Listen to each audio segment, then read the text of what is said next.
Good morning, everybody. Phenomenal presentation, Dayne. Thank you very much. In fact, it's quite interesting. A lot of points that were raised is a battle that I've been dealing with as I take on the UK and look at how I run the UK. So my perspective, I partner with Claire Vivian, who'll be up after me. I look after the enterprise segment for Dell Technologies. Work very closely with Margarete, who will talk to you about some of our initiatives that we've done around addressing diversity, not just from a gender diversity perspective, but really looking at how we're inclusive. But before I do that, a lot of my staff challenged me around why do you care about this topic? I think Dayne articulated it very well in that I'm middle-class white male. If anything, I'm part of the problem when it comes to diversity rather than the solution. So I spent a lot of time looking at what everyone talks to me about my story. So I went back to my history, and from my accent, and those of you that were at Twickenham the other day will recognize that I'm South African. I grew up in an environment that created apartheid. And what was very interesting for me is looking back at that time, I've begun to gather the ethos that I don't want to be a product of my environment. I want my environment to be a product of me. I think that's very important as we look at business. If I snatch back, at the time, this was the environment in South Africa. It was law that black people were not allowed to learn the skills to do anything but bear water and be laborers. That's what the government put in place. That was the environment that was established. And that was how we grew up. Interestingly, this was much of my childhood. This is not me, obviously. But we were brought up by our servants, pretty much. So it was like our surrogate mother. So we're in this environment. And the thing that scared me the most, now looking back at it, is I didn't recognize anything wrong with that. I didn't eat with these people. I didn't shower with these people. We didn't share the same cutlery or crockery. And it was no different for me. It was kind of normal. It was the environment we grew up in. And my first epiphany, to steal Mark's word, was when I went to university for the first time. And these were our showers. They weren't very attractive. But you can imagine 5 men standing in a shower, and next to me was a black guy, and on the other side was a black guy. And that was the first time I'd ever showered with people of color, which kind of was weird for a white guy growing up in this little microcosm, going, these are just normal people. And that was my first shift. My first shift in understanding that the environment that I was brought up in was not necessarily the environment that the world was in, and people had value irrespective of their race, creed, gender, or color. So that was my experience coming out of university. Of course, as I rushed out of university, I worked into the workforce. This is what it was. You look around difficultly, you could find one woman. I graduated a class of 110 engineers. One of them was a female. She became a lecturer, and she moved to Canada lately. So I didn't have a lot of diverse gender in my workplace, in my profession, in my career. And this has largely been the workforce that I've grown up in. And interestingly, I think this is created by the environment that we create. If we look through history, we have a lot of great examples that have never been celebrated. You have Woodrow Wilson, whose wife took over his presidential duties. And I love this advert I saw on Twitter, where we never really celebrate gender diversity and people that were really good throughout history. I thought nothing of this through my working career because it was just the environment that I was in. And then I had the luxury of going to the Simmons Conference, which is a women in leadership conference that was held in Geneva a couple of years ago. In fact, it's going on this week in Ireland. I was invited to be one man in 500 women. Initial response, you'd think as a guy would be great. Those are great odds. When I got there, I've never felt so alone in my life. The room was full. I mean, this is a fraction of the room. I was pretty much maybe one of 10 men. And we had Saddam Hussein's wife. We had Martina Navratilova. We had the president of Malawi giving phenomenal personal stories on how they'd been through their journey in their life. And it really made me feel inadequate and isolated. And, you know, the epiphany for me there was, actually, this is how women feel in that workplace, in the environment that we've created over the years. So it was a huge learning for me. And as I've come into my new role, I've been focused on how do I change the environment? I think the point that you raised earlier, it's very difficult to find diverse candidates. It's very difficult to find skilled, diverse candidates that want to sell technology to banks, if we use all the examples that are there. However, it's possible. But what we can do as leaders is we can focus on how do we change the environment so that people of diversity want to work for you. They feel comfortable in those environments. So we set about changing our leadership team, which we had the opportunity to do very similarly to, as Jane articulated. We focused on how do we achieve gender parity at a leadership level. We then looked at what I call the fuzzy middle, which is very, very difficult to hire experienced people with that level of experience. And we put our focus on the intake that we had. And I'm very, very happy to say that in our technical audience, we have a very large technology group. We've been able to attract 71% of our candidates are female. We brought them from architecture, from engineering, from computer science, and we're training them on how to be good technologists. And we're having great success with that. And honestly, the feedback and the success that we're having has been phenomenal in terms of the injection of energy and diversity into the organization. However, it required us to change. You can't get an architect from university who's never worked in technology before and expect them to understand IT. You will never bridge that gap if you are training those people and assuming they have a computer science background. So you have to change the environment, assuming that there is talent out there. One of our best pre-sales engineers, she's a young lady, she studied architecture. She knows nothing about servers and clients and laptops and data centers, so we had to train her. But once we trained her, she was phenomenal because she had the innate skills and talent that we need for that role. So I think it's beholden on us as leaders to look to the environment that we change and then set the vision that we're there.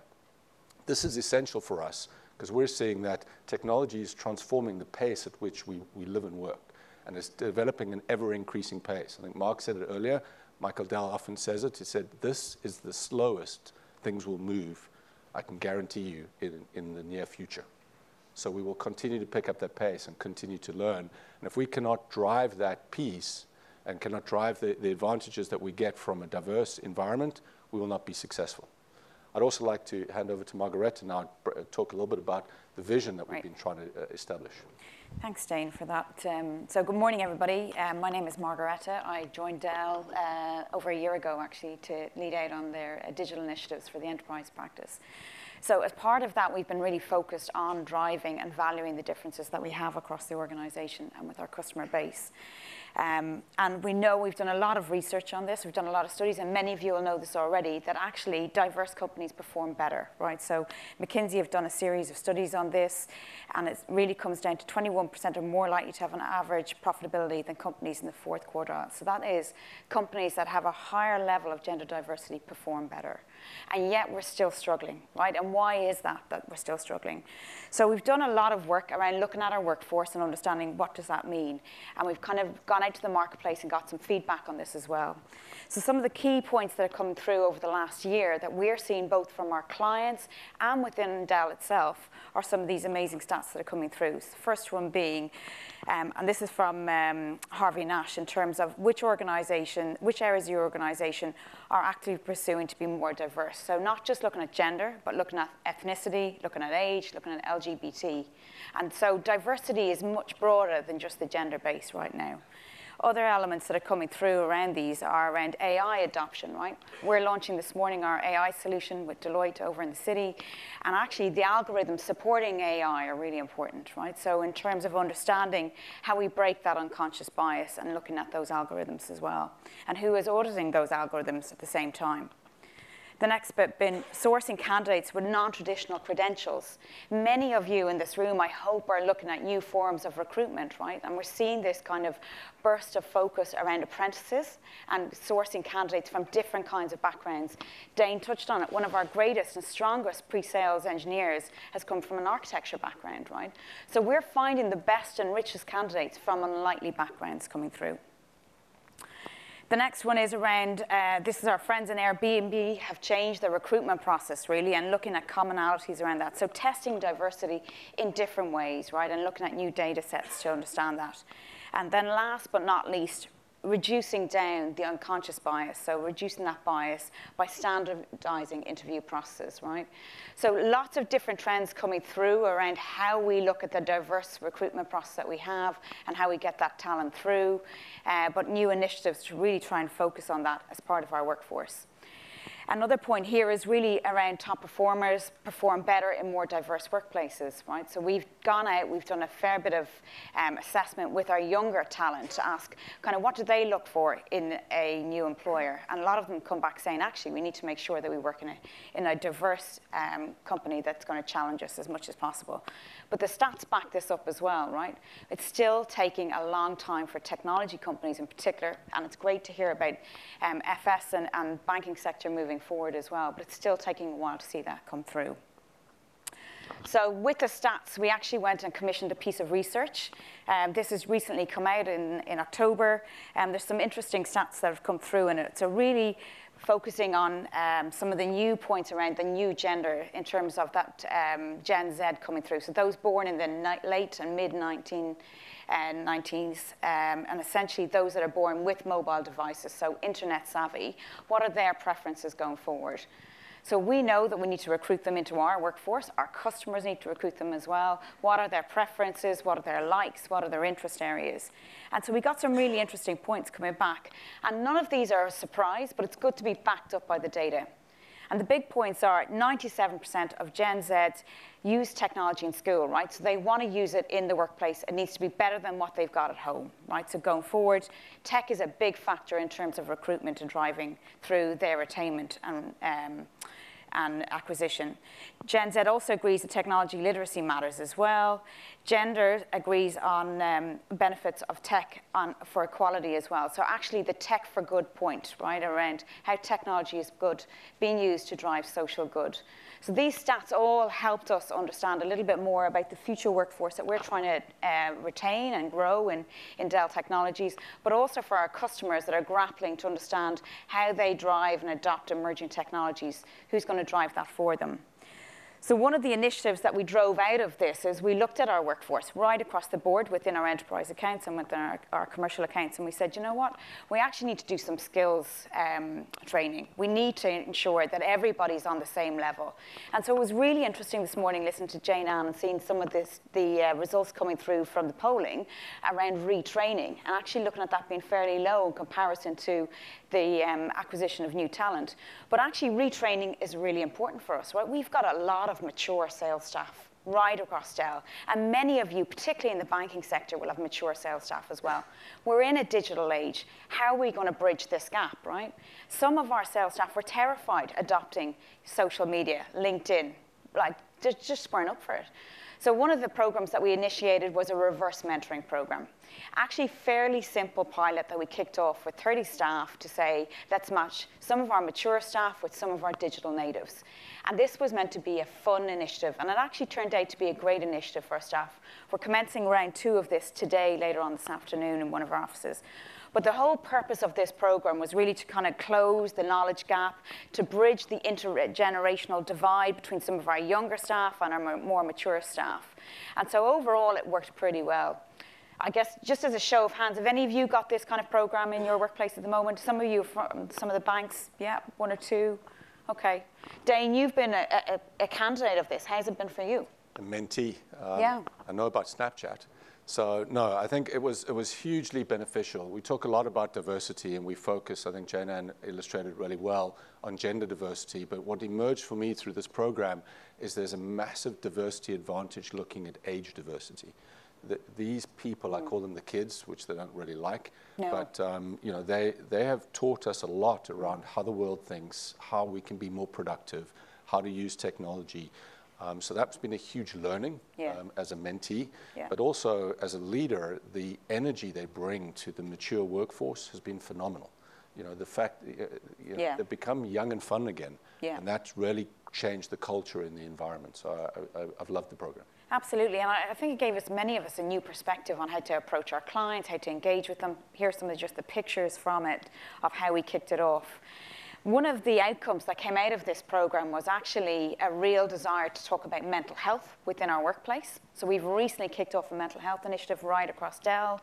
I think this will touch on many of our offices, but also it's been interesting because it's really touched on our client conversations as well, and we're tapping into a lot of the discussion with our clients right now. So that's been a program that's kicked off.